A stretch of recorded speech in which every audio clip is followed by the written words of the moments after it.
everybody today.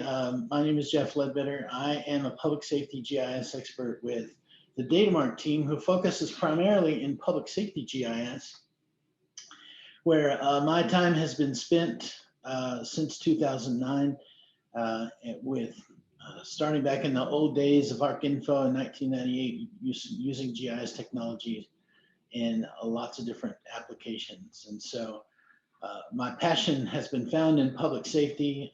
I love the work there, work with purpose, as is the rest of the work that we've been talking about with these various presentations today. But it has led me to this place where I get to really nerd out about GIS data quality because of the data quality requirements that Next Generation 911 is going to bring into the public safety sphere around GIS. And we talked on Tuesday a little bit about Next Gen 911 and what do I do with my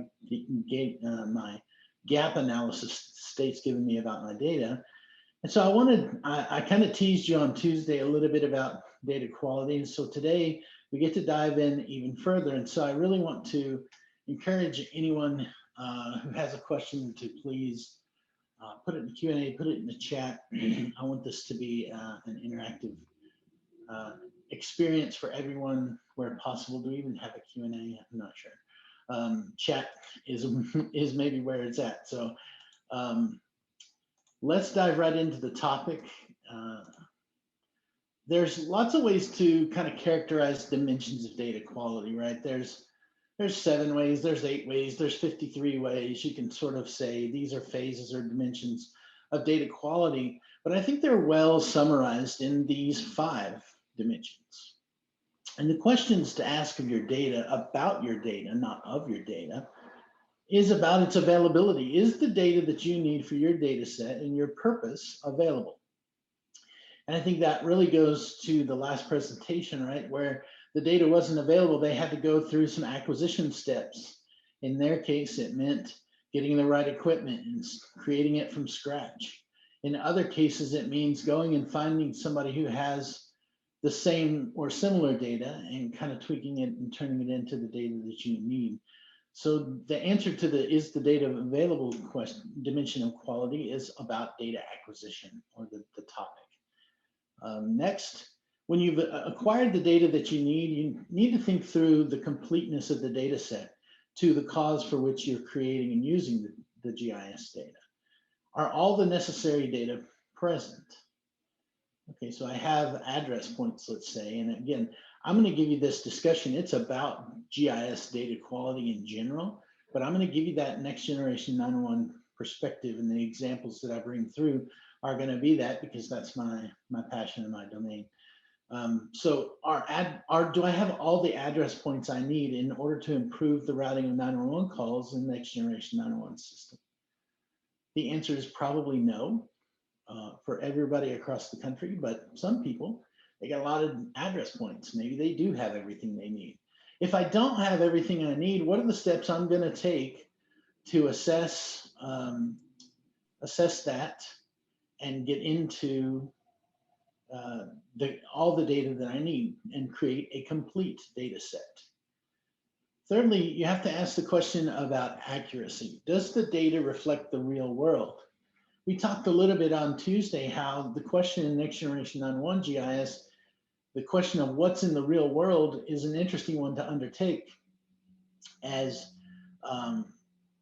you consider the real world as represented by legacy 911 databases and the need to connect to and synchronize with and dual maintain a data set that was never built to actually reflect the real world, but was really built to route 911 calls, with a GIS data set that's much better suited to reflect the real world, real structures, real places in actual space.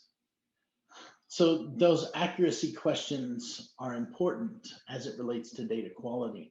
Now, I'll say that accuracy is the first thing that comes to my mind when I think of quality, right? Does it reflect the real world? If not, it's not a good data set. It's not a quality data set, but there's so much more to it, and that's why I'm bringing these 5 dimensions here today. The fourth one is about timeliness. Is the data available, complete, and accurate in the timing that I needed it. The timing in terms of routing 911 calls is by the time that call is made, is needed to be made, but for public safety emergency services, is that data available so that it can route that call in NextGen 911? And then is it consistent between systems? So there's lots of ways to consider consistency. So I want to set the framework for our discussion today. This facet or dimension of data quality about consistency is really about consistency between systems. As more and more folks march into the world of enterprise GIS, as opposed to kind of island GIS, what I call island GIS, which just means you're maintaining your data for your purpose and nobody ever touches or needs it, or no other system uses it or ingests it or integrates it. If you're doing island GIS, then you don't need it to be that concerned about consistency between systems because you're on your island. If you're doing enterprise GIS, however, and that data about those wastewater and water systems also can be used for environmental purposes or can be used to leverage for address points for public safety or anything else, or if you're in a public safety context, your data is consistent, your GIS data is consistent between the CAD map and the NextGen 911 call routing system. Consistency is an important factor to be concerned about when looking at your GIS data quality. So a concept that probably everybody on this call is real familiar with, but I want to just bring up and precisely divide is the difference between accuracy and precision. It's an important concept that I really love nerding out with non-GIS people because they most people tend to sort of conflate the idea of accuracy with the idea of precision. Where accuracy is really a measure of the closeness to the true value or correctness. In shooting sports, I'm a certified archery instructor for 4-H shooting, and I have 2 boys that compete in that. And so the analogy really hits home for me that you really have more concern about, did you hit the bullseye with accuracy? Did you put it exactly where you wanted to put it? Versus precision, where I'm more concerned about their grouping. They'll shoot 5 arrows in a round of competition. I'm more concerned about their grouping. Did they get those arrows consistently together? It's a measure of variability, this precision, which again, everybody here I'm sure knows and understands. But this is such a powerful illustration to me that I want to make it to this group so that you can use it to explain and connect with your public safety folks about what the difference is. Is that address point accurate? Well, it's accurate at the level of precision of a parcel, but it's not accurate at the level of precision of a structure, perhaps. Perhaps it's not accurate at the level of the point of ingress into a structure, but I can tell you it's accurate. Now, what level of precision do we need to design to and build our data to support? That's a critical conversation that needs to occur. NENA standards and your state standard that comes out of DMA that WLIA had a hand in crafting will guide you as to the level of precision that you need to be accurate at. And so that's an important thought about GIS data quality as it relates to the NextGen 911 data. Another, all of these decisions that we're going to talk about in a minute, all of these metrics, these validations, these ways to measure data quality come with impacts, right? A great example of those impacts is topology of road center lines, right? And I see my colleague Drew Fiornelli's joined me. He's gonna be piping up with some color commentary here and there. So don't be surprised when you hear another voice come in. But the topology of road center lines is a great place where some low-hanging fruit examples of the impacts of data quality to next generation 911, to public safety in general, to emergency response routing, and to so many other, things that you can think of, any kind of routing issue around road center lines. This topology and the nodes connecting where nodes need to connect are important. The idea of, is there an overshoot? Is there an undershoot? The impact of that would become clear in a fire emergency situation where we have do we have an undershoot? Do we have an overshoot? Red lane may just be a cul-de-sac, right? But we seem to have this node here in blue circle that just calling out, just begging for another node to connect to it. I think that might be an undershoot. When somebody calls 911 here at the house, the dispatch system looks at the road system and says, I'm going to send somebody from station 2 to that house. It's going to take them 4 minutes to route. When in fact, if we fix that undershoot and correct it, seems like station 1 is probably going to be closer. I'll get you there in 2 minutes, right? The impact of that undershoot is important. It's really important in NextGen 911 because there is no human to override the fact that station 1 is clearly closer, and I can just route the response out of station 1 because I don't have to do what the computer tells me. But in next generation 911, and increasingly our data, GIS data, is going to be used in machine-to-machine interfaces to make automated choices down the decision tree. Artificial intelligence is going to do some logic, on the fly and say, no, it needs to come from station 1. Well, it's only going to do that where the data is accurately reflects the real world.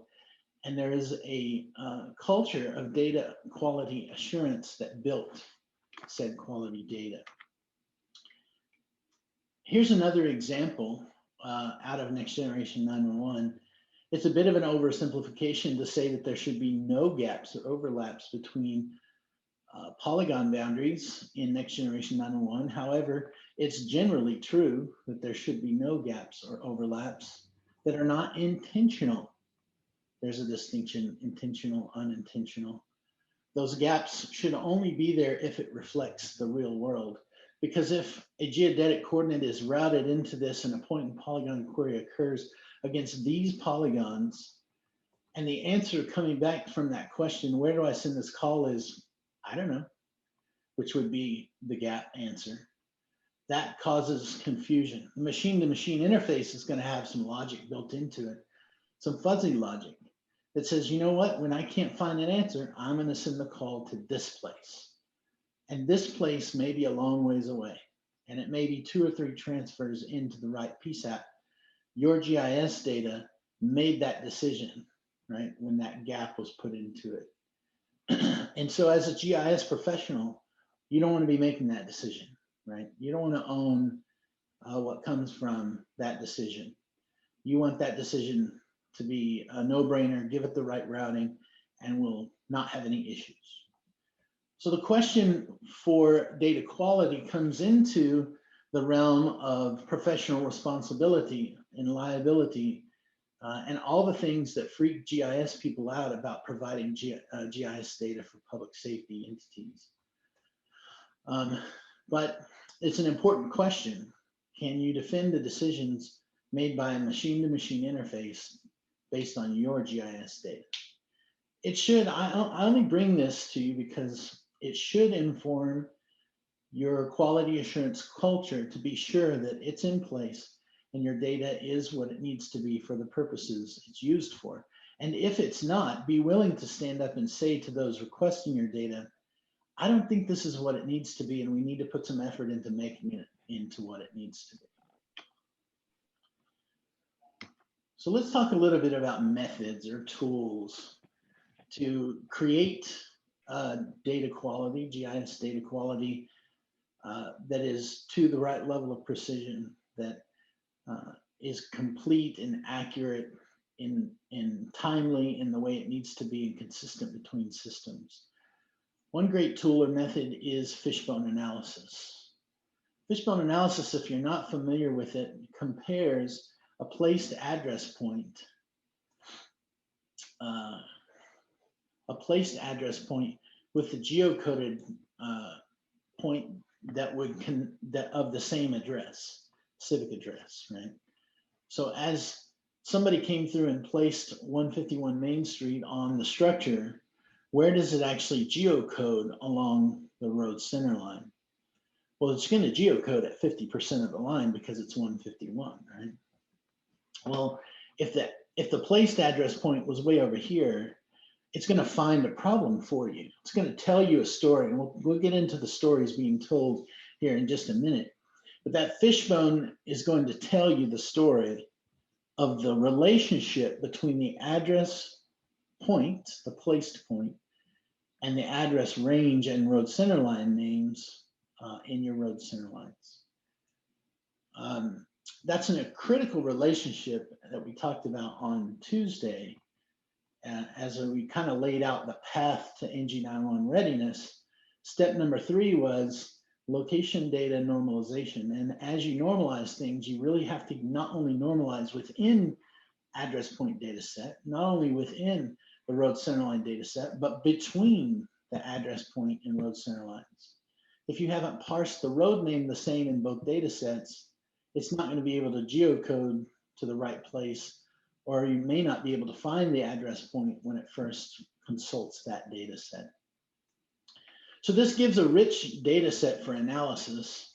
I'm constantly amazed at the different questions you can ask of this data set. There is a limit to it, of course. It's not a panacea, but it definitely tells you where your data is connected. It helps you find places where there have been fat fingers entered.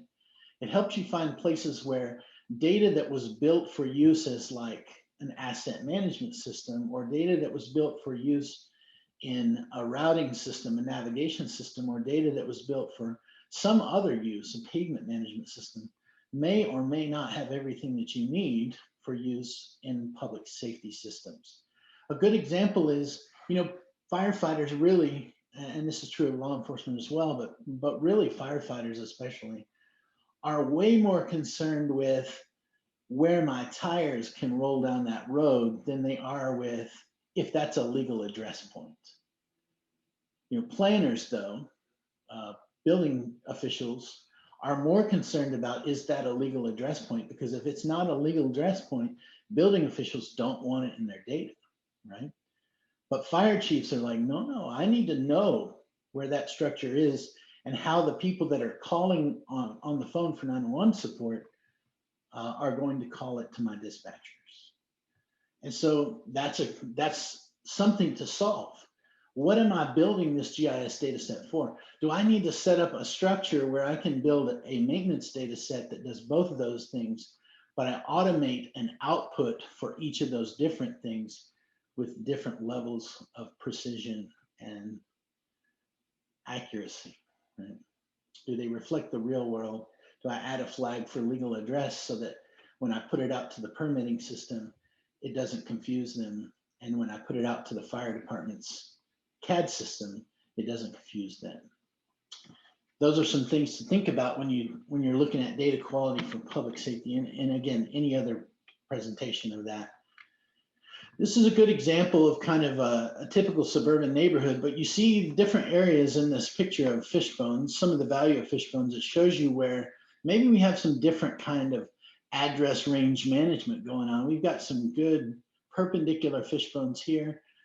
Looks like maybe we've got some really tight, realistic address ranges here that are more managed in an actual way, an actual method, versus a theoretical method, right? Which this sort of herringbone or these angled fish bones would tell us that we probably have 100 to 199 situation here, but this is actually 165. And so it geocodes down here appropriately, but the placed address point is quite a ways away. Well, why does it matter? In this suburban setting, right, the fire truck's just going to drive through there. We'll just look for the smoke, right? You can find it. Talk about precision. Just look for the smoke. That's rough precision. But the fact is that in that machine-to-machine interface, if there's a PSAP boundary that comes slicing through this block, and these folks are dispatched by PSAP A, and these folks are dispatched by PSAP B, this house is problematic. These three houses are going to actually, if they go along the road center line, give a different answer than if they go along the address points. So we want to make those things consistent between the systems. We want to make them reflect the real world. The probable answer is, in this particular case, it's a really good place to not have 199 be the end range, but rather 168 be the end range, perhaps. So lots Jeff, I'm going to interject a real world example here, because I'm sure some of you are looking, it's like, well, yeah, Drew, I see what you're saying, or yeah, Jeff, I see what you're saying. But in that case, I'm going to just see what number's on the house or what number's on the mailbox. That's going to put me in front of the house, right? How many times have you ridden down a road and not see a posted number for a structure? So that further creates that divide on that precision and that accuracy that Jeff was talking to, because you can't leverage real world to confirm what your thoughts are, right? So that's why we need to make sure that the data is on point, so we don't have to rely on people putting numbers on their mailboxes or their houses to confirm what we think. Well, I'd recommend anybody who suggests that's a good enough answer, just go talk to the fire engineer at their local firehouse and see. Yeah, absolutely. See what they think about finding numbers on houses. Absolutely. It certainly can be a challenge. Good point. So I said earlier, fishbones tell the story. How do they tell the story? What story do they tell? They can help you answer several questions. Among those is, where are my address points misordered along road center lines? The awesome standing rule about fishbones is, wherever they intersect other fishbones, you got something you need to check out.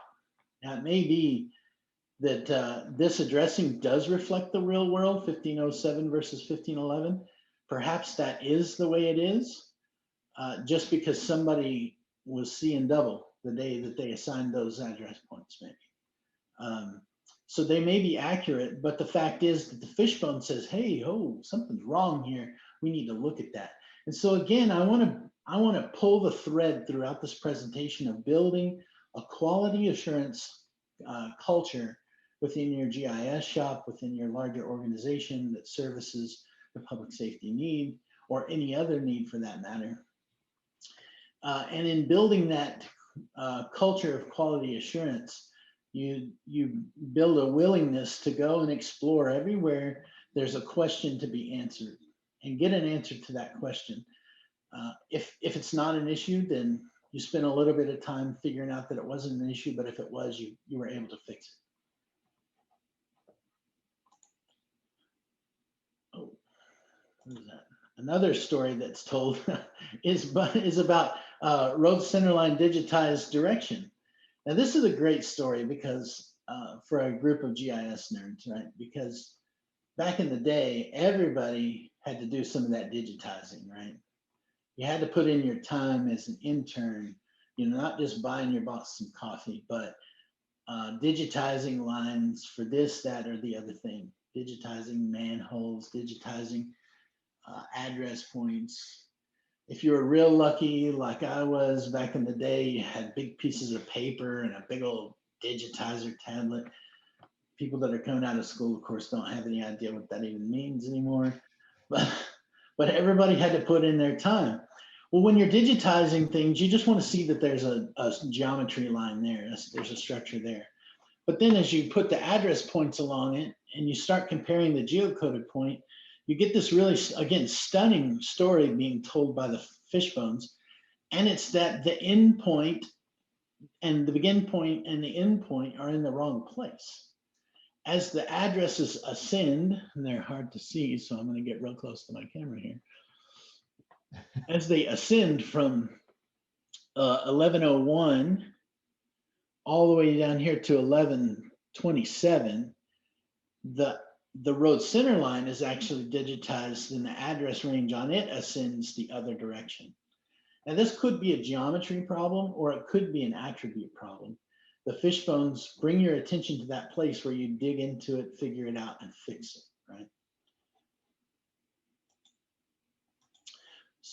So, whoops, that was a little quick.